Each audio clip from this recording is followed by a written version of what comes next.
Right now, more than 7 million people are dealing with Alzheimer's disease, and this month is Alzheimer's and Brain Awareness Month, a time for people to take charge of their brain health. That's right. Joining us this morning, we have Jim Herlihy back with us from the Alzheimer's Association. Jim, good morning. Good morning. Well, as we heard before the break, nearly 91,000 Coloradans are living with Alzheimer's. What is your reaction to that number? Well, it's a sign that we don't have a cure. Our population is aging, the baby boomers are progressing, we've got a greater population that is going to be susceptible, and the greatest #1 risk for developing Alzheimer's is age. Right. Which is so interesting because yes, it's age, but there are a lot of things that you can do to kind of decrease your chances of getting Alzheimer's and dementia, right? Yeah, researchers estimate that about 40% of all cases of dementia can be affected, can be either forestalled or slowed by the things that we do in our daily lifestyle. And so there's some very important things, and some very basic things. We can look at our sleep, we can look at our diet, we can look at our digestive processes, we can look at our hearing. And all of these things are things that we can affect. But if we don't pay attention to them, they increase our risk for developing dementia down the road. Yeah, and we know that, 2/3 of cases account for women? Why is that? Well, that's still a part of the research that's going on because there's so many factors. Researchers have looked at fertility in terms of how that affects women's propensity. Certainly women live longer, and that's one of the factors, but they're also looking at all these other things that include education, sociability, how active are you when you get into your older years? So all of those things play into that. Talk about the importance of early detection. Well, early detection is important because, for a number of reasons. One is that you can take advantage of medications that the FDA has approved now that can slow the progression of the disease. The other factor is that, half of the people with Alzheimer's are never diagnosed.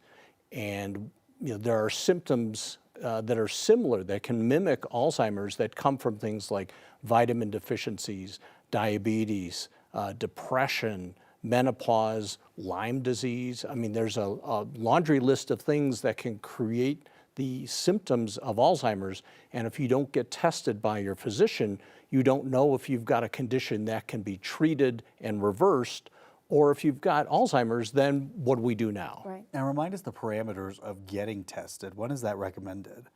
Well, at age 65, you are automatically eligible through Medicare for a paid physical that will cover cognitive, your cognitive health. And so at age 65, that's when you should automatically get this done. But anyone who has symptoms prior to that should be looking into this. Research has shown us that at age 65, 1 out of 9 people are already living with Alzheimer's. Wow. They may not know it because they're not diagnosed. Wow. Well, during the break, you were talking about research, right? And there's so much research being done about this. And we were just talking about, it's not really a study, but it was done in the UK and CNN kind of covered it. Talk a little bit about what this one doctor was doing with patients. Well, this doctor was talking to a couple of patients and treating them and saying that they had made lifestyle changes that had reversed their Alzheimer's symptoms. That's very exciting for those individuals. Right. The reality is, so far, no one has ever been cured of Alzheimer's. So what we don't know is, because this is a very limited group of 2 people, were they suffering from vitamin deficiencies? Were they suffering from diabetes? Were there other conditions, side effects of medication that they were taking? And so that's the importance of getting diagnosed. But it also reinforces the importance of these lifestyle adjustments that you can make. Hearing loss, 60% of people over the age of 65 are suffering from hearing loss. If you use a hearing aid, you can reverse that or at least stop that progression into dementia. We've talked about highly processed foods, frozen foods, hamburgers, French fries, frozen pizza. If that accounts for more than 28% of your diet, you've got a 20% higher risk of dementia.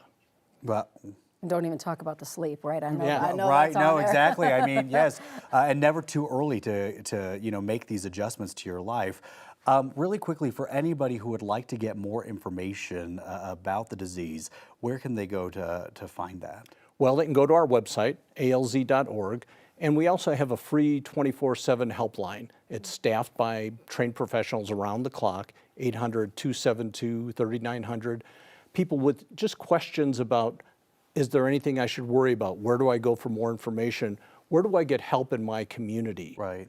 We can address all of those kinds of questions. And the full list of all the things that you can do to try to cut down on it is really interesting, and you have that on your website as well. Jim, thanks so much for coming in. Really appreciate it. My pleasure. All right.